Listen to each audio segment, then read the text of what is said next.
Care తీసుకోవాలి ఖచ్చితంగా parents గా. ఓకే శ్రీనివాస్ గారు, మీరు చెప్పండి అసలు మిస్ అయిన వాళ్ళు కోసం ఎలాంటి చర్యలు తీసుకోబోతుంది ఈ ప్రభుత్వం? గత ప్రభుత్వంలో చాలా పట్టించుకోలేదు మిస్సింగ్ కేసుకు సంబంధించి, దానివల్లే చాలా మంది మిస్ అయ్యారని చెప్పేసి అంటున్నారు. కానీ ఈసారి ఎలాంటి ప్రయత్నాలు చేస్తున్నారు మిస్ అయిన వారి కోసం? అంటే గతంలో సుగాలి ప్రీతి విషయం కావచ్చు, దిశ కావచ్చు, ప్రియా కావచ్చు, చాలా మంది అనేక రకాల ఊహలు అందని విధంగా చిత్రహింసలు పడి చనిపోయారు. వాళ్ళందరికీ తెలంగాణలో అయితే ఎన్కౌంటర్ చేశారు, కర్నూలులో అదే జరిగింది. కానీ కొన్ని కేసులు మురుగుడు పడిపోతాయి. ఇదే జగన్మోహన్ రెడ్డి ముందు జరిగిన అమ్మనాథ్ గౌడ్ నివేదిక కాల్చి తగలబెట్టేశారు. ఆ కోసం వార్నింగ్ ఇస్తే చూశాం. సో ఈ రోజు మీరన్న మాటల్లో మా విశ్లేష గ్రూప్ చెప్పిన అంశాలను కొనసాగిస్తూ కొంతమంది యువకులు పుట్టుకతో వృద్ధులు, కొంతమంది యువకులు పావన నవజీవన బృందావన నిర్మాతలు. ఆ కేటగిరీకి రావాలంటే మెయిన్ కుటుంబం అండగా ఉండాలి. ఏ సమస్య అయినా వస్తే ఫస్ట్ ఆ మనిషి చూసేది ఫ్యామిలీ బయట. ఆ ఫ్యామిలీ సపోర్ట్ లేదనుకోండి, ఆ ప్రేమ ఆప్యాయత లేదనుకోండి, వాళ్ళు డైవర్షన్కి వెళ్ళిపోతారు. కాబట్టి నేను అనేది ఏంటంటే సోషల్ మీడియా వినోదాలు పంచే సినిమాలు కావచ్చు, అనేక రకాల సోషల్ మీడియా కావచ్చు, ఈ మధ్య కాలంలో కొంత విస్తృత శృంగారహితమైన వెబ్సైట్లు కొన్ని వచ్చేసి వీటన్నిటిని కూడా పిల్లలకి దగ్గర తీసుకెళ్ళిపోతున్నారు. ప్రతి తల్లిదండ్రులు పిల్లల భవిష్యత్తు కాపాడుకోవాలంటే పిల్లలకి సరైన గైడెన్స్ ఇవ్వాల్సిన బాధ్యత కూడా ఉంది. మీరు చెప్పిన పాయింట్ లోనే పిల్లలకి సెల్ ఇస్తే వాళ్ళు ఏం చేస్తున్నారు, ఏం చూస్తున్నారు, ఎలా వెళ్తున్నారు అని పైన కనీస నిఘా ఉండాలి. మాకు తెలిసిన చాలా మంది పిల్లలు హై ప్రొఫైల్ మెయింటైన్ చేయటం వల్ల, వాడికి విచ్చలవిడిగా డబ్బులు ఇవ్వటం వల్ల తాగుడికి, బంగాకి, డ్రగ్స్ కలవాడు పోయి మహిళల మీద అగత్యాలు చేస్తున్నారు. సో తల్లిదండ్రులకు తెలియదా ఈ మీద డబ్బులు ఇస్తే ఇటువంటి తప్పుడు ఆలోచనలకు వెళ్ళిపోతారని? సో తల్లిదండ్రులు బాధ్యత కూడా ఉంది. అంటే తల్లిదండ్రులు గురువు దైవం ఏ విధంగా అంటాము, ఈ రోజు సమాజంలో మహిళల పైన జరుగుతున్న అగత్యాల పైన కూతురైనా కొడుకైనా తల్లిదండ్రుల యొక్క అజమాయిషీ లేకపోతే వాళ్ళు పక్కదారికి వెళ్ళే అవకాశం ఉంది. దీన్ని కొంత విచ్చలవిడితనం కాకుండా స్వేచ్ఛనివ్వండి, విచ్చలవిడితనివ్వద్దండి. అయితే మహిళలకు వచ్చే కొద్ది రెండు విషయాలు ఉన్నాయి. మేము చిన్నప్పటి నుంచి చాలా గమనిస్తున్నాం. మహిళలు చాలా శారీరకంగా దారిటీ కలిగిన వాడు, శారీరక దారిటీ కలిగిన. ఎందుకు మాట్లాడినా అంటే సైంటిఫిక్ ప్రూఫ్. మగవాళ్ళ కన్నా మహిళలు చాలా బలమైన వాడు శారీరకంగా. మనోబలం వేరు. మాకు ధైర్యం ఉంటుంది, మగవాడు కదా ధైర్యం కదా బలం ఉంటుంది అనుకోవచ్చు. కానీ ఒక ప్రాణికి ప్రాణం పోసి అంత శక్తి సామర్థ్యాలు ఉండేది మహిళకే, జెంట్స్ కాదు. కాబట్టి చాలా బలమైన వాడు మహిళలు. ఒక కుటుంబాన్ని మెయింటైన్ చేస్తారు. ఈరోజు స్పేస్కి వెళ్తున్నారు. గతంలో ఝాన్సీ లక్ష్మీబాయి కానీ, రంగనాయకమ్మ కానీ, అదేవిధంగా చాలా మంది వీరులు వీర వనితలు కథలు చిన్నప్పుడు మీరు చదువుకోండి. చాలా గొప్పగా ఝాన్సీ లక్ష్మీబాయి గురించి మాట్లాడారు. అటువంటి విషయాలు ఇప్పుడు పాఠ్య పుస్తకాలు కనబడట్లా. ఇది కాకుండా మహిళలకి కొన్ని రకాల మార్షల్ ఆర్ట్స్ ఉన్నాయి, అవి నేర్పించాలి. పిల్లలు తల్లిదండ్రులు చెప్పాలి. ఎందుకంటే ఈ రోజు చాలా ఫాస్ట్ గా వెళ్తున్న కల్చర్ లో విదేశీ సంస్కృతి మనకు ఇంజెక్ట్ చేయడం వల్ల కొన్ని రకాల అలవాట్లకి తెలియకుండా వెళ్ళిపోతుంది.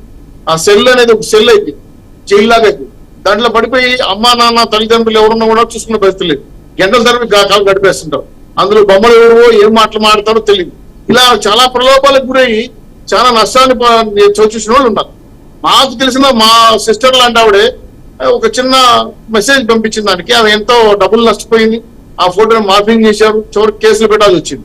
సో ఇలాంటివన్నిటికి కూడా తల్లిదండ్రులు అనేవాళ్ళు మన పిల్లలు ఏం చేస్తున్నారు, నెట్ లో ఏం చేస్తున్నారు, రోజువారీ కార్యక్రమాలు ఏం చేస్తున్నారు, ఇది కాకుండా ఎస్పెషల్లీ మహిళలకమ్మా మీలాంటి పద్మ గారు మీలాంటి కుటుంబ సభ్యులు చెప్పాల్సిందంటే వాళ్ళు వయసు పెరిగే రీత్యా వాళ్ళలో శారీరక మార్పులు చాలా ఉంటాయి. అది తల్లిదండ్రులే చెప్పాలి, ఇంకో చెప్పలేదు, ఫ్రెండ్స్ కూడా చెప్పలేదు మహిళలకైతే. కాబట్టి అటువంటి జాగ్రత్తలు గతంలో అవాతాత పెద్దవాళ్ళు ఉండేవాడు, ఉమ్మడి కుటుంబం ఉండేవాళ్ళు, అరే ఇలా నడుచుకోవాలి, ఇలా నవ్వాలి, ఇలా మాట్లాడాలి, ఇలా చెప్పాలి, ఇలా జాగ్రత్తగా చెప్పేవాడు. ఇప్పుడు కొన్ని పరిణామాల దృష్ట్యా అడ్వాన్స్డ్ గా మెచ్యూరిటీ కావడం, పెద్దవాళ్ళు అవటం, అదేవిధంగా ఈరోజు సినిమాలు అదేవిధంగా రకరకాల వినోద అంశాలు వస్తున్న అంశాలు చూడటం ఉత్ప్రేరకాలు అవుతున్నారు. దానిలో వాళ్ళు ఏమంటారు వర్గాల కల్చర్కి వెళ్ళిపోయారు. అంటే ప్రేమిస్తే తప్పే ఉంది అంటే కొన్ని సినిమా డైలాగులు అవి ఉంటాయి. ఇవన్నీ కూడా మేమెందుకు చేయకూడదు అనే ఆలోచనలోకి రానికుండా ఉండాలంటే ఖచ్చితంగా తల్లిదండ్రులు ఫాలో కావాలి. దీంతో పాటు ఎస్పెషల్లీ మహిళలకి ధైర్యం చెప్పాలి, మార్షల్ ఆర్ట్స్ శిక్షణ ఇవ్వాలి. చైనాలో చూడండి, చైనాలో ఏ మహిళైనా తాకాలని చాలా భయం. ఎందుకంటే వాళ్ళకి మార్షల్ ఆర్ట్స్ వచ్చు, వాళ్ళ పనిలో వృత్తిలో భాగంగా నేర్చుకుంటారు. సో తప్పు కాదు కదా, మనల్ని రక్షించుకోవడం తప్పు కాదు. అయితే ఇంకా మీరు అడిగిన ప్రశ్నకు వస్తుంది. ప్రభుత్వ పరంగా ఎన్ని చర్యలు తీసుకోవడానికి హోమ్ మినిస్టర్ కానీ మహిళగా ఉన్న ఆవిడ, అదే కాకుండా సాంఘిక సంక్షేమ శక్తి సంక్షేమ కలుపుకొని పూర్తి స్థాయిలో శిశు మరణాలు అంటే శిశువుల పైన కూడా అఘాయిత్యాలు చేస్తారు కాబట్టి వాళ్ళలో మిస్ ఎత్తుకెళ్ళిపోతున్నారు, చిన్నపిల్లలు ఎత్తుకెళ్ళిపోతున్నారు. 6 ఏళ్ళు 7 ఏళ్ళు 8 ఏళ్ళ అమ్మాయిల మీద కూడా అఘాయిత్యాలు చేస్తున్నారు. కాబట్టి మగ మృగాలతో వచ్చే ప్రమాదం ఎటువంటి పరిస్థితుల్లో ఉంటాయో చూసుకొని వీటన్నిటికీ చట్టాలు రూపొందించడం కోసం గతంలో దిశ అని ఇంకేదో చెప్పారు, ఇంకా ఆచరణలో కాలేదు. కాకపోతే మహిళలు రక్షణ కల్పించాల్సిన బాధ్యత పూర్తిగా ప్రభుత్వం తీసుకుంటుంది. ఇందులో మేధావులు, మీలాంటి జర్నలిస్టులు, అలాగే లాయర్స్, కొంతమంది రిటైర్డ్ అయిన జడ్జి సలహాలు తీసుకొని సరైన మార్గంలో మహిళలకి రక్షణ కల్పించాలంటే ఏవి అవసరం ఉంటది. కొన్ని అంశాలు ఉంటాయమ్మా. రాత్రిపూట ఎక్కడో ఉద్యోగాలు చేస్తారు, దిగొస్తారు, స్టేషన్ లో దిగుతారు, ఇంటికి రావాలనుకుంటారు. ఆటో టాక్సీ కూడా అఘాయిత్యం చేస్తారు. గతంలో ఢిల్లీలో ఏం జరిగింది పాపం ఎత్తుక్కోలేక బాధపడ్డారు. అట్లాంటివి అప్పుడు ఏం చేయాలి, ఎన్ని అంశాలు పరిగణన తీసుకొని మహిళలు స్వేచ్ఛగా తిరిగితే స్వతంత్రం వస్తుంది, రాత్రి పూట స్వేచ్ఛగా తిరిగితే వస్తుంది అని ఇవన్నీ పాత కథలు. ఇప్పుడు 24 గంటలు రౌండ్ ది క్లాక్ మహిళలు తిరగాలి. గతం వేరు, ఇప్పుడు వేరు. గతంలో ఈ విధంగా ఇంటర్నెట్ గ్లోబలైజేషన్ లేదు.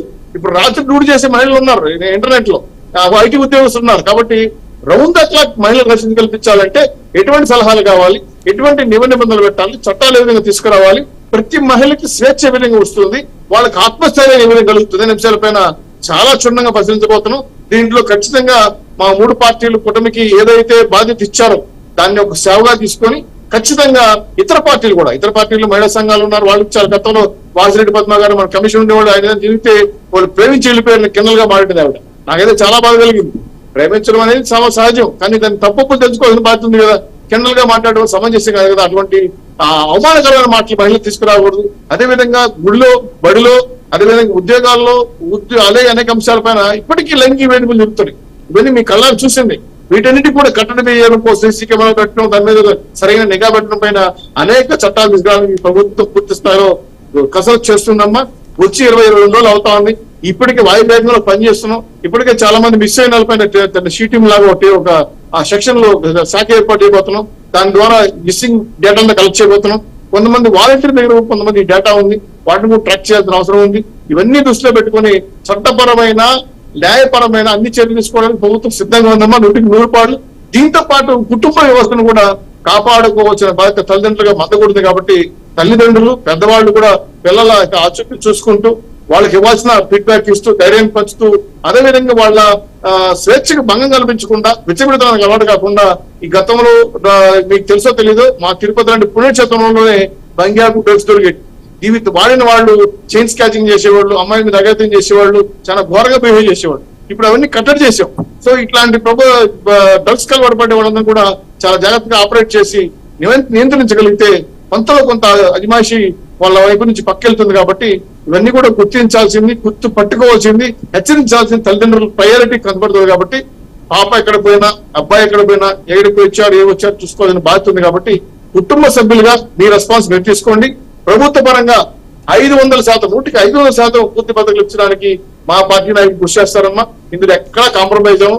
కావాలని మేము ఈ రోజు రాష్ట్ర వ్యాప్తంగా ఈ అంశాలపైన, అనేక అంశాలపైన, వివిధ విధానపరమైన అంశాలపైన శాఖలుగా ఈ రోజు శతపథం రిలీజ్ చేస్తున్నాం. ఈ విధంగా దీనిపైన కూడా ఒక రిపోర్ట్ వస్తా ఉంది లా అండ్ ఆర్డర్ ఇష్యూ పైన. దాంట్లో ఉమెన్ ట్రాకింగ్ విషయం కూడా వస్తుంది. కాబట్టి దీనిపైన కూడా 100 శతపథం మా హోమ్ మినిస్టర్ రిలీజ్ చేయబోతారు. ఇవిని చేయటం కాదు, వీటి ఫలితాలు తీసుకురావాలి. కాబట్టి ఎక్కడ మిస్ అయ్యారు, ఆ తల్లిదండ్రులు ఎంత బాధపడ్డారు, పిల్లలకి ఇన్ని రోజు దూరపడి వాళ్ళు ఎంత అనుభవిస్తున్నారు, ఏ దేశంలో అమ్మేశారు, ఏ రాష్ట్రంలో ఉన్నారో, ఎటువంటి పరిస్థితులు ఉన్నారో తెలియదు. కాబట్టి వాళ్ళందరినీ మన ఆంధ్ర రాష్ట్ర ఆడబిడ్డలను కాపాడుకోవాల్సిన బాధ్యత ఈ మన రాష్ట్ర ప్రభుత్వం ఉంది. అది తీసుకుంటాం.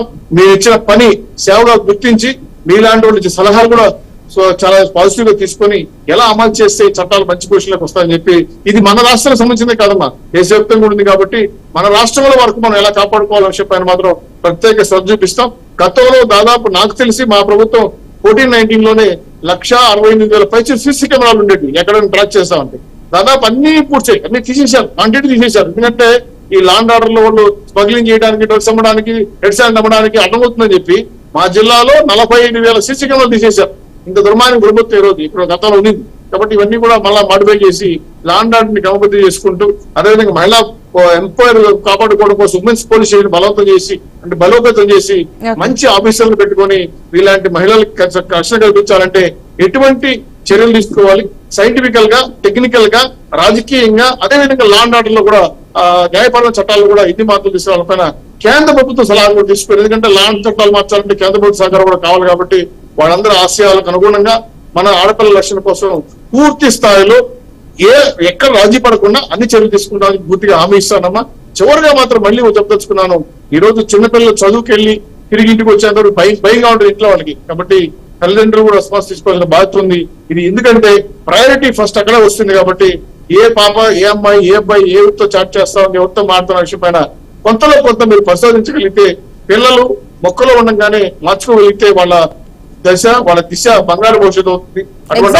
చిన్నపిల్లలు తెలిసి తెలియని వయసులో చేసే పనులు ఏంటంటే వాళ్ళ చిన్నపిల్లలు వాళ్ళకి తెలియదు, తెలిసి తెలియని వయసులో చేసే పనుల వల్ల అందుకే మా పద్మా గారు మీలాంటి బీఆర్కే ఛానల్ వారి ద్వారా ఇలాంటి చర్చ పెట్టడం వల్ల చూసిన తల్లిదండ్రులు ఆలోచిస్తారు, ఆలోచించారు, అవును కరెక్ట్ గా జాగ్రత్త తీసుకోవాలని ఆలోచిస్తారు. అందుకే ఈరోజు ఎస్పెషల్లీ పద్మా గారు మీకు కానీ మీ యాజమాన్యాన్ని కానీ బీఆర్కే న్యూస్ లో కానీ పాల్గొన్న మిత్రులను కూడా స్పెషల్ థ్యాంక్స్ చెప్పాలి. ఎందుకంటే ఇది చాలా ముఖ్యమైన విషయం. నాట్ ఓన్లీ మా జిల్లాకో మా తిరుపతికో ఈ ప్రాంతం సంబంధించిన కాదు, మొత్తం ప్రపంచంలో చూస్తున్నారు కాబట్టి చాలా విలువైన సమాచారం ఇచ్చారు. మళ్ళీ ఒకసారి మీకు ధన్యవాదాలు. దీనికి సంబంధించిన అన్ని సూచనలు మీరు కానీ మీ బీఆర్కే న్యూస్ కూడా రాష్ట్ర ప్రభుత్వానికి సూచించవచ్చు. దానికి ఒక నెంబర్ కూడా ఇవ్వబోతారు, టోల్ ఫ్రీ నెంబర్ కూడా ఇవ్వబోతారు. అన్నింటినీ కూడా మీరు పరిగణన తీసుకొని మీ హెల్ప్ కూడా కావాలని కోరుకుంటాం. అందరి సహకారాలతో రాష్ట్ర మహిళల్ని కాపాడుకోవడానికి ముందుంటాం, రాజీ పడం, ఎంత దూరం వెళ్తామని చెప్పి మీ ఛాలెంజ్ గా తీసుకుని పనిచేస్తామని చెప్పి మీ ద్వారా ఘంటాపథంగా హామీ ఇవ్వగలం.